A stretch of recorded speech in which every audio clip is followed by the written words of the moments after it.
Bonjour, on se retrouve avec le troisième volet de cette série.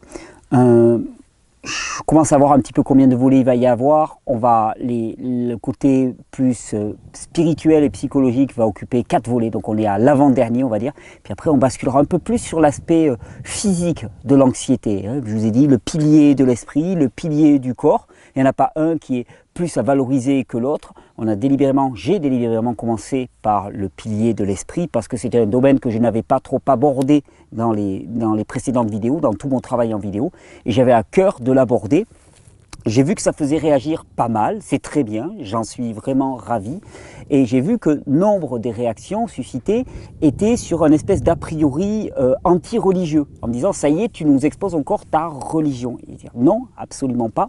On parle de système de croyance, et le système de croyance est propre à tout homme. On peut discuter, chacun va avoir son orientation religieuse ou non religieuse, ça c'est propre à chaque homme. Par contre, le système de croyance, il est propre à tous. Nous avons tous des systèmes de croyance.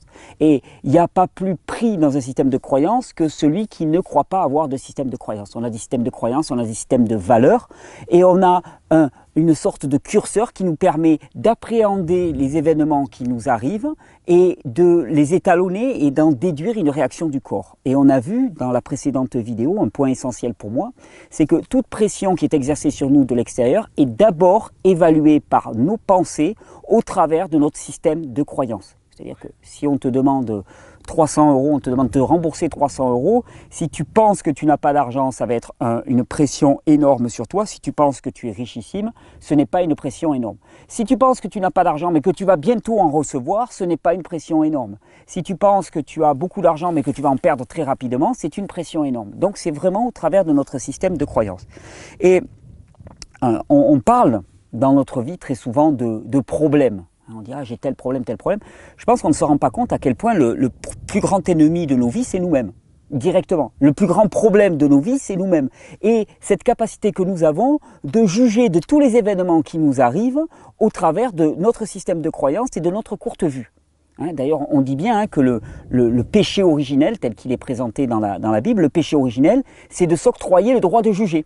De dire, ça c'est bien, ça c'est mal, ça j'ai envie, ça j'ai pas envie, ça j'aime pas. Et on passe notre temps d'ailleurs à faire ça, à discriminer. Il m'est arrivé tel accident, ça c'est une mauvaise chose et je le rejette. Puis ça c'est une bonne chose. Mais qu'est-ce que t'en sais? Qu'est-ce que t'en sais? Ta vue, elle est limitée à quelques paramètres de l'événement et elle est surtout limitée extrêmement dans le temps. Tu ne vois pas toute la continuité. Je cite toujours cet exemple, on pourrait considérer qu'à 33 ans, ma vie était un échec et que le gouffre dans lequel je suis tombé à 33 ans, quasiment mourant, était une mauvaise chose. En vérité, suite à ça, ça a été le tremplin qui m'a fait une sorte de stimulus pour reprendre la responsabilité de mes choix en termes de mode de vie et de me relever et d'être réhabilité d'une manière incroyable. Donc c'était un moment magnifique, parfait, un passage obligé, parfait. Et c'est ce que j'ai essayé de vous présenter dans la dernière vidéo, c'est que globalement, ce que nous avons est parfait pour nous. Déjà parce que c'est ce que nous avons. Donc ça ne sert à rien de se rebeller contre, strictement à rien, c'est juste de la perte d'énergie. On tourne à vide en boucle en disant je n'aime pas, je ne veux pas, je n'ai pas envie, si j'avais ceci, si j'avais cela, et en permanence on tourne. Et ce faisant, on s'épuise, on se mange littéralement de l'intérieur. Alors je vous disais, très souvent on parle de problèmes, mais notre plus grand ennemi c'est nous, et notre système de représentation, notre mémoire, notre expérience qui te fait dire je sais que ça va se passer comme ça parce que jusqu'à présent ça s'est passé comme ça. Mais qu'est-ce que tu en sais? Tu n'en sais strictement rien. Et ces pensées sont des pensées, on va dire, sont des pensées précancéreuses de notre esprit. C'est-à-dire qu'elles nous détruisent à petit feu. Si nous ne luttons pas au quotidien et si nous ne les refusons pas, à ce moment-là on se fait manger par ces espèces de mémoires et de prédestination que l'on s'impose à soi-même. Il y a un texte que j'avais envie de vous lire. Ne vous laissez pas modeler par le monde actuel. Et le monde actuel, il te pousse à porter tes pensées sur des tas de distractions, sur des tas de domaines qui sont totalement accessoires. Ne vous laissez pas modeler par le monde actuel, mais laissez-vous transformer par le renouvellement de votre pensée. On parle de renouvellement de votre pensée. On pourrait s'arrêter là. S'il y en a qui sont croyants, ils vont bien aimer la suite. Pour pouvoir discerner la volonté de Dieu, ce qui est bon, ce qui lui plaît, ce qui est parfait. pour ceux qui ne sont pas croyants, on va reprendre le même texte. Ne vous laissez pas modeler par le monde actuel, mais laissez-vous transformer par le renouvellement de votre pensée pour pouvoir discerner ce qui est bon, ce qui est parfait, ce qui est adapté. On parle de renouvellement des pensées, changement du système de croyance. Pour ceux qui veulent la référence, c'est dans l'Épître aux Romains, c'est Romains 12. Je remercie d'ailleurs mon ami, mon frère Eric de m'avoir transmis ce petit passage. C'était très, très édifiant dans le moment. Et comme je vous disais, le problème c'est que globalement, on a préféré un mensonge à la réalité. On a préféré un mensonge, par exemple, pour vous en convaincre, mais regardez, vous tous qui regardez ces vidéos, on a préféré un mensonge sur le corps humain, à savoir que le corps est faible, qu'il a besoin de compléments de par-de-ci, de là, qu'il ne peut pas se réparer lui-même et ainsi de suite. On a préféré un mensonge à la réalité. La réalité, quelle est-elle? Que le vivant est auto-réparant et auto-régénérant. Le vivant est adaptatif. Ça, c'est la vérité. Pourquoi? Parce que ça correspond à la réalité. Et comment je le sais? Parce que je l'ai expérimenté. Parce que je l'ai expérimenté chez nombre d'autres. En anglais, d'ailleurs, on parle de psychological disorder. Et j'aime bien désordre psychologique. On parle bien de chaos. C'est un manque d'ordre. Et l'exemple que je vous avais donné, c'est le monstre sous le lit. On se plaît à se faire peur globalement. Et les fruits de cette imagination, c'est l'épuisement, la dépression, l'anxiété, l'agressivité, la panique, enfin tout ce qui est lié à l'hyperactivité du système nerveux sympathique. Alors, il faut bien comprendre que tout ceci ne sont que des symptômes. Ce sont des symptômes de notre insatisfaction, quelque part de notre incrédulité. On ne croit pas au vivant, on ne croit pas à la vie, et je dirais même plus, pour tous ceux qui sont non-croyants, on ne croit pas en Dieu. On a refusé cette espèce de tutelle en se disant non mais moi je suis libre, je suis absolument libre. Ce faisant, tu es tout seul face à un monde que tu ne comprends pas, que tu n'expliques pas et d'ailleurs que je ne pense pas que tu pourras comprendre. Et ce faisant, tu rames tout seul aux prises avec ton imagination et tu t'épuises et tu te manges de l'intérieur. Il faut vraiment lier la notion d'insatisfaction à la notion d'incrédulité. L'insatisfaction, c'est je n'ai pas ce dont j'ai besoin. Et si je l'avais, je serais mieux. Ça, c'est l'insatisfaction. Donc, c'est l'incrédulité. Incrédulité en quoi? Ne pas croire que la vie ou Dieu, comme vous voudrez l'appeler, mais que Dieu ou la vie nous apporte ce qu'il doit nous apporter. Et ce faisant, eh bien, on lutte en permanence. On bataille, et on se mange littéralement de l'intérieur. Alors, d'ailleurs, je vous encourage à repérer les « si seulement ». Si seulement j'avais, si seulement j'étais plus, si ma femme était comme ci, si mon mari était comme ça, si mes parents étaient comme ci, si mes parents ne m'avaient pas fait ceci, si seulement. Vous savez, cette espèce de petite agitation mentale qui ne sert strictement à rien, parce qu'elle ne changera rien à votre vie. C'est juste du murmure, de l'agitation mentale, de la cogitation, de la cogitation pour rien, à vide. C'est creux et ça nous épuise. Et pourtant, nous sommes pris en permanence là-dedans. Et ça, c'est aussi le droit de juger. Parce que tu juges que si tu avais eu une enfance qui était différente, alors aujourd'hui, ta vie serait comme ceci. Mais ça, c'est que de l'imaginaire, c'est de la projection. Il y a quelqu'un qui va dire « Ah, mais tu as vécu ça dans ton enfance, c'est qu'aujourd'hui, ça explique qu'aujourd'hui, tu es comme ça. » Mais comment peut-il le dire? Oh, tu as été violenté dans ta jeunesse, tu as été violé dans ta jeunesse, ça explique les troubles que tu as aujourd'hui. Mais comment peut-il le dire? Il a trouvé un os à ronger, il s'y est accroché, il se dit « Chouette !» Voilà. Ça va tonner. Il se dit, chouette, j'ai une explication. Mais il n'en sait rien. Ce n'est que de l'élucubration, ce n'est que de la projection. De toute façon, tu as ce que tu as. Et le refuser, ça ne t'apportera rien sinon de la pression. Donc tu rajoutes de la pression à la pression. Il y avait une chanson que j'avais envie de reprendre, parce qu'on parle d'insatisfaction, c'est la chanson des Rolling Stones, I Can't Get No Satisfaction. Et j'avais jamais pris le temps d'écouter vraiment les paroles. Et c'est très intéressant. Donc c'est I Can't Get No Satisfaction, enfin bon, je ne vais pas vous le faire. Et il dit, When I'm driving in my car, donc quand je suis en train de conduire dans ma voiture, et and the man come on the radio, donc le gars vient à la radio, et il me dit de plus en plus de choses au sujet d'informations sans intérêt, some useless information, qui sont supposées mettre le feu à mon imaginaire. Donc c'est bien ça. C'est l'insatisfaction née de l'hyperactivité de notre imaginaire. On imagine, on projette, et donc, bien sûr, comme la projection est toujours différente de la réalité, eh bien, on est globalement insatisfait. Alors, une chose, dans cette série, on est censé répondre au problème de troubles comportementaux et de troubles émotionnels. Et parmi ces troubles comportementaux et troubles émotionnels, il y a tout ce qui est du domaine de l'addiction. Hein. Et on va dire, voilà, moi je suis tenté par ça, je suis tenté par la fumette, je suis tenté par le cannabis, je suis tenté par l'alcool, je suis tenté par la nourriture, je boulimie, j'ai des problèmes avec ça, et ainsi de suite. Une chose qu'il faut vraiment réaliser, c'est que on ne peut pas être tenté par quelque chose que nous ne désirons pas. Je te le refais. On ne peut pas être tenté par quelque chose que l'on ne désire pas. L'exemple le plus flagrant m'avait été donné par mon ami Patrick Fontaine, que j'ai déjà interviewé pas mal de fois en vidéo. Et Patrick me disait, étant jeune, il a été héroïnomane, cocaïnomane, enfin voilà, il a été vraiment très addict à différentes drogues.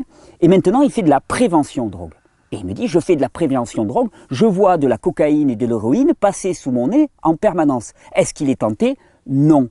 Pourquoi? Parce qu'il ne désire plus cette chose-là. À l'époque, il le désirait, maintenant, il ne le désire plus. Et toutes les personnes qui sont tentées par de l'alcool, dites-vous bien que vous ne seriez pas tentés s'il n'y avait pas de désir préalable. Vous n'êtes pas, victime de quelque chose. Il y a au départ dans vos pensées un désir. Et c'est ce désir qu'il s'agit aussi de considérer.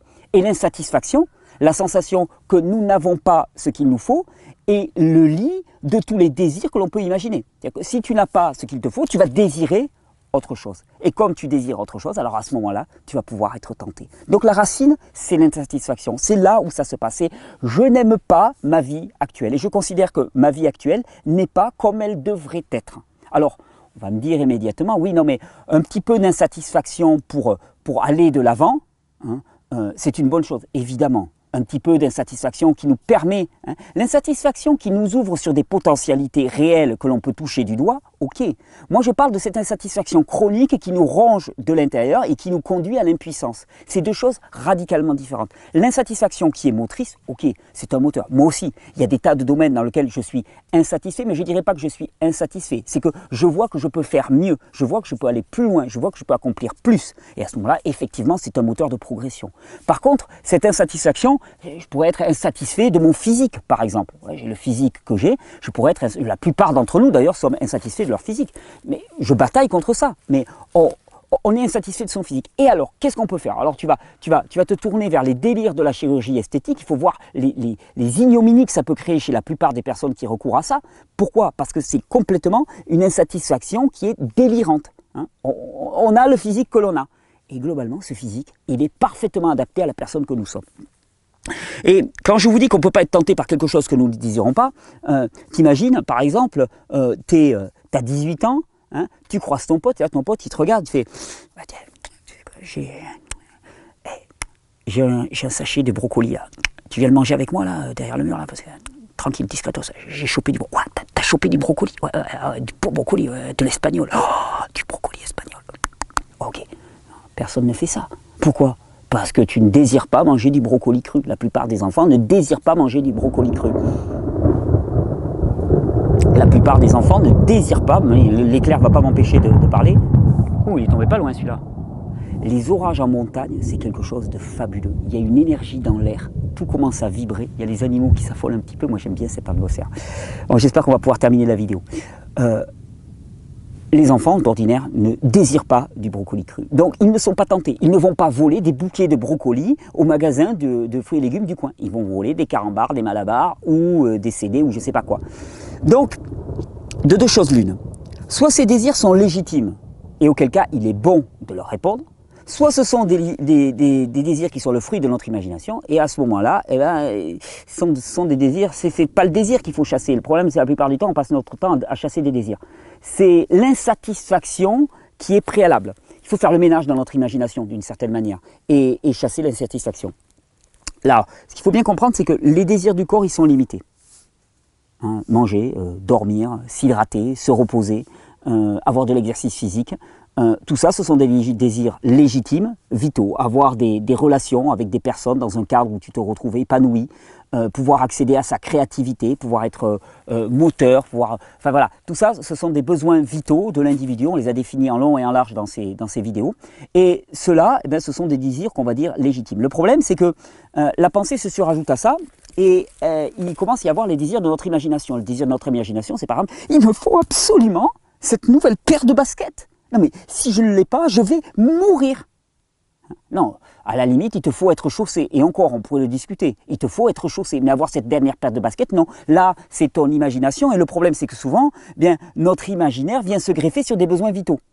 Il te faut absolument être vêtu, parce qu'en plein hiver, tu vas avoir froid. Sauf que toi, là, d'un seul coup, à la fonction du vêtement, tu viens ajouter toute une quantité d'imaginaire et il va te falloir le dernier truc griffé de je ne sais pas quelle marque. Je suis complètement largué avec ça. Hein. Et de la même manière, le besoin de relation avec une personne dont tu te sens proche, avec laquelle tu es en intimité et tout est important. Mais là où notre imaginaire, c'est le fantasme. Il faut à tout prix que je rencontre cette fille, il faut à tout prix qu'elle soit avec moi, sinon je vais mourir. Dès que ça se traduit par « sinon je vais mourir », vous pouvez vous dire que c'est le fruit de votre imaginaire. Alors, l'imagination n'a pas de limite. Donc les désirs de l'imaginaire n'ont pas de limite. Et donc les désirs de l'imaginaire nous plongeront automatiquement dans l'insatisfaction. On ne peut pas faire autrement, puisqu'ils n'ont pas de limite. Les besoins vitaux, eux, sont limités. Une fois que tu as mangé, à satisfaction. Une fois que tu es au chaud, hein, une fois que tu as un cadre humain dans lequel tu peux t'épanouir, bon, mais c'est réglé. Tu es en satisfaction. Tu es calme et tranquille, comme l'enfant contre le sein de sa mère. Hein, c'est dans le psaume de David que je vous citais préalablement. Par contre, les fruits de ton imaginaire, tu pourras être au repos en ayant mangé, bu au chaud avec un groupe d'amis, mais là, les fruits de ton imaginaire, oh, et le dernier MacBook, oh, et tel micro, et tel jeu vidéo, et tel film, et tel vêtement, ça n'arrête pas, et telle voiture, et tel...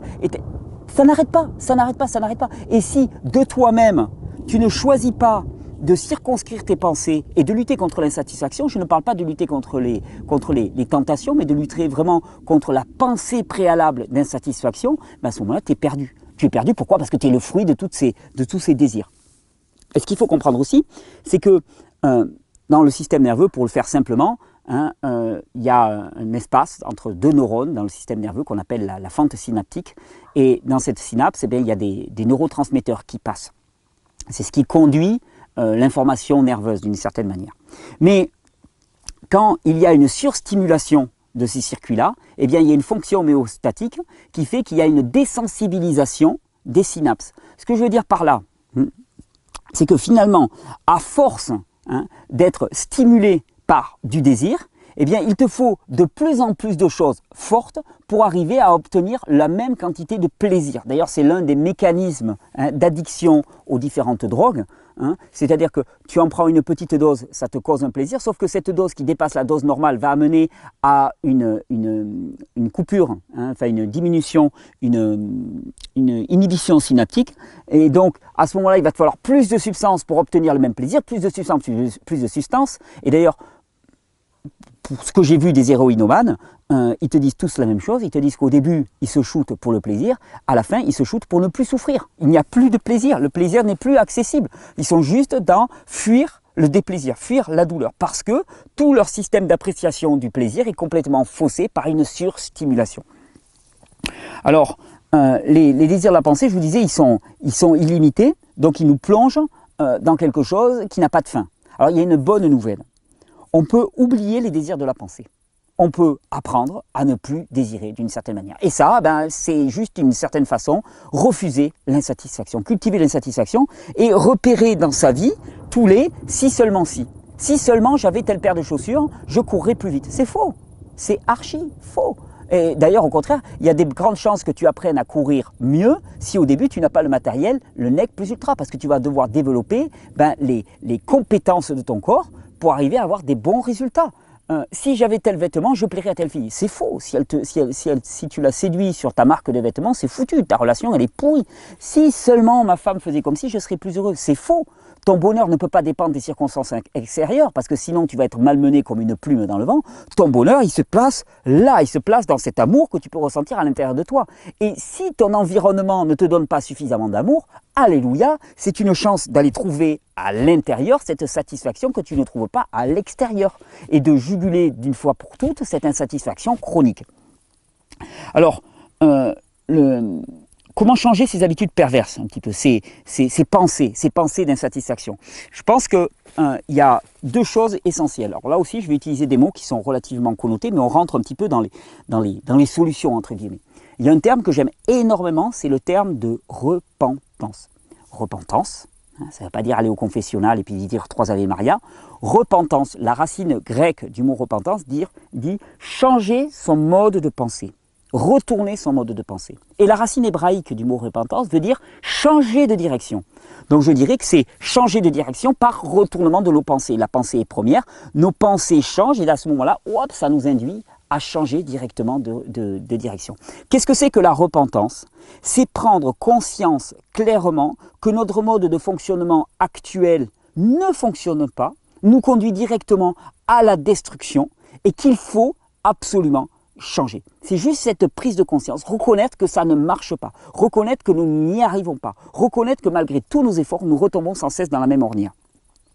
Et une autre dimension, c'est l'abandon de notre égoïsme. L'égoïsme, c'est là comme la fierté, ce qui nous fait dire « je n'aime pas, je ne veux pas, je n'ai pas envie » en permanence. Je ne veux pas, je n'aime pas, je n'ai pas envie. Je n'aime pas, je ne veux pas, je n'ai pas envie. Ça, c'est l'égoïsme. Ça, c'est le message de la fierté, de l'orgueil, du moi, moi, mes besoins. Et ça, ben pareil, c'est en train de nous tuer. Globalement, c'est en train de nous tuer. Et c'est ça qu'il faut observer. C'est vraiment ça qu'il faut observer et arriver à débusquer. Alors, il est très utile aussi, souvent, de se rapprocher de quelqu'un qui, on va dire spirituellement parlant, mais pas au sens religieux ou quoi que ce soit, mais à une certaine forme de maturité, qui va pouvoir nous accompagner, nous permettre de reconnaître ce petit message de l'insatisfaction permanente, ce message chronique de l'insatisfaction, pouvoir le reconnaître pour ce qu'il est et arriver à lui opposer la vérité et la réalité. La vérité et la réalité, c'est que tu as exactement ce dont tu as besoin actuellement. De toute façon, c'est ce que tu as. Donc de toute façon, ça ne sert à rien de se rebeller contre. Alors, il faut bien comprendre qu'un besoin de plus est le lit de toutes les tentations. Chaque fois que tu rajoutes un besoin, et d'ailleurs ce monde actuellement, la publicité fonctionne sur les besoins, sur la création de l'insatisfaction. La publicité te montre chaque année des choses nouvelles. La publicité en elle-même est quelque chose de totalement pervers. C'est clair. Tant qu'elle ne répond pas aux besoins vitaux, elle te donne envie de quelque chose de plus, de plus, de plus, de plus. Alors, les murmures aussi, vous savez, les murmures, c'est quand tu marmonnes un petit peu. Ça c'est le plus sûr chemin vers l'insatisfaction aussi. Tout ça, ce sont autant d'habitudes de pensée qu'il nous faut traquer. Qu'il nous faut reconnaître et qu'il nous faut empêcher. Empêcher en les refusant. Je veux dire, si tu ne fais pas le job, ça ne sert à rien d'accuser son passé en permanence. Je dirais faire une liste exhaustive. Faire une liste exhaustive des si seulement j'avais, si seulement j'étais, si seulement il avait, si seulement il était, si ce n'était pas ainsi, je n'étais pas tant, et ainsi de suite. Faire une liste et les refuser. Pourquoi? Parce que, à la vérité, c'est qu'à ce moment même, tu as exactement ce dont tu as besoin, puisque c'est ce que tu as. Et d'ailleurs, choisir la vérité plutôt que le mensonge de l'imaginaire, tu peux l'avoir de deux approches. Premièrement, tu peux l'avoir dans une approche très pragmatique corporelle, parce que c'est ce que tu as, et que si tu désires autre chose, enfin si tu désires au sens insatisfaction, si tu désires autre chose dans une insatisfaction permanente, ça va te détruire le corps, donc ce n'est pas ton intérêt. Et dans une approche plus spirituelle, si tu es croyant, te dire que finalement, Dieu te donne tout ce dont tu as besoin. Donc si ce que tu as actuellement, c'est ce qu'il t'a donné, c'est exactement ce dont tu as besoin. Et arrêter avec cette insatisfaction permanente. Alors, choisir la vérité plutôt que le mensonge de l'imaginaire, c'est juste choisir de cesser cette fuite en avant de désir insatisfait. Cette projection qui fait qu'on ne vit pas exactement maintenant dans ce dont nous avons besoin. Et c'est le projet de toutes ces vidéos. C'est pour ça que quand je vous dis on choisit la vie, quand je t'induis à choisir la vie, c'est choisir la vérité, choisis le présent, choisis ce que tu as actuellement, plutôt que l'imaginaire. Choisis la vie en permanence. Notre imaginaire est le pire de nos conseillers quand il s'agit de projeter ce dont nous avons besoin. En matière de choisir la vie, j'avais un petit message à faire passer. C'est rare, mais là j'avais vraiment envie de le faire passer. Il y a une petite fille qui s'appelle Chirine, qui a un gros problème de type tumeur cancéreuse, qui est en train de lui manger l'œil.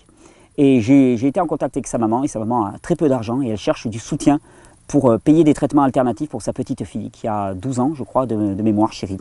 Alors, je vous mets le lien. Je n'ai aucun intérêt là-dedans, c'est rare que je le fasse, je ne le fais pas systématiquement. Là, ça m'a particulièrement touché, particulièrement ému. Elle s'appelle Chirine. Il y a une cagnotte sur Litchi, vous allez pouvoir regarder sous la vidéo. Si vous avez à cœur de donner 1 euro, 2 euros, 5 euros pour cette famille, pour les aider, nous, l'association, on leur a offert un extracteur de jus, de manière à ce qu'ils puissent la nourrir avec des bons jus. je vous remercie si vous pouvez la soutenir. Il y a des tas de choses à soutenir, je le sais, ben celle-là, on vous la propose. Donc si vous vous sentez appelé, n'hésitez pas. On se retrouve avec la 4e partie de cette vidéo dans 2 ou 3 jours. La 4e partie de cette vidéo, c'est la fin des troubles psychologiques et émotionnels. La fin, littéralement, des troubles psychologiques et émotionnels. Ça fait bonimenteur de foire. Je vais vous montrer en quoi on peut en terminer définitivement avec ces troubles émotionnels.